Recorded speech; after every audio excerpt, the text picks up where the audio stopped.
nghiệm đi du lịch chùa Yên Tử. Yên Tử nổi tiếng là cái nôi của Phật giáo linh thiêng, thu hút đông đảo du khách đến chiêm bái hàng năm.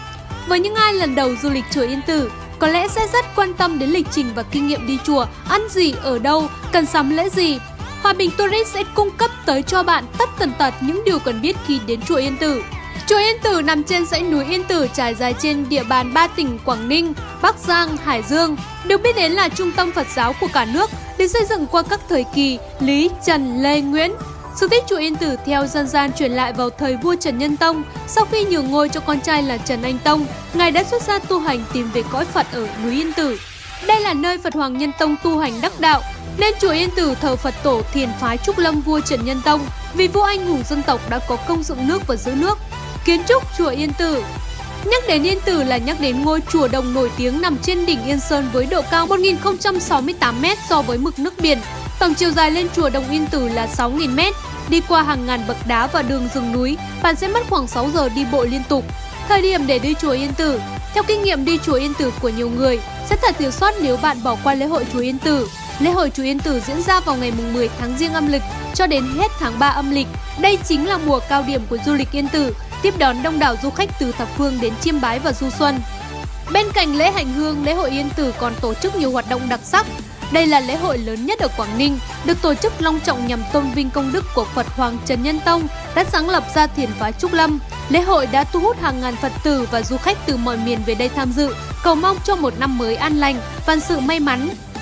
Bên cạnh lễ hành hương, lễ hội Yên Tử còn tổ chức nhiều hoạt động đặc sắc như các trò chơi dân gian hay các màn trình diễn nghệ thuật độc đáo như võ thuật cổ truyền, nghệ thuật múa rồng. Chi phí đi chùa Yên Tử là bao nhiêu? Sau đây là giá vé cáp treo chùa Yên Tử.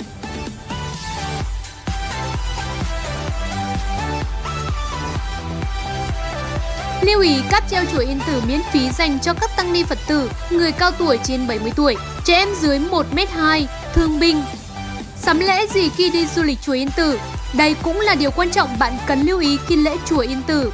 Chuẩn bị lễ chay tịnh như hương, hoa tươi, quả chín, oản, xôi chè để dâng cúng Phật tại chùa và đặt tại khu vực Phật điện tức điện chính và trên hương án điện chính.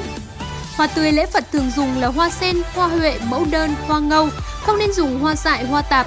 Tuyệt đối không sắm sửa vàng mã, tiền âm phủ để dâng cúng Phật tại chùa Yên Tử. Nếu chuẩn bị sắm sửa lễ này thì chỉ nên đặt ở bàn thờ thần linh, bàn thờ thánh mẫu, đức ông.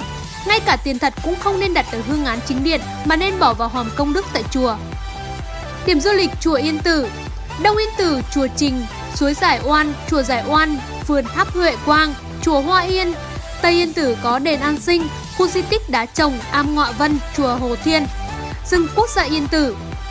Món ăn đặc sắc khi đi du lịch chùa Yên Tử: canh gà rượu bầu, măng trúc tươi Yên Tử, bánh tài lộc ẹp, chả mực.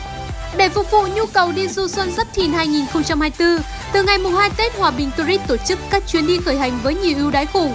Đoàn từ 20 người trở lên sẽ được nhận một suất miễn phí, được linh động về lịch trình, được tư vấn miễn phí việc chọn đồ lễ và các thủ tục xin lễ lộc đầu năm.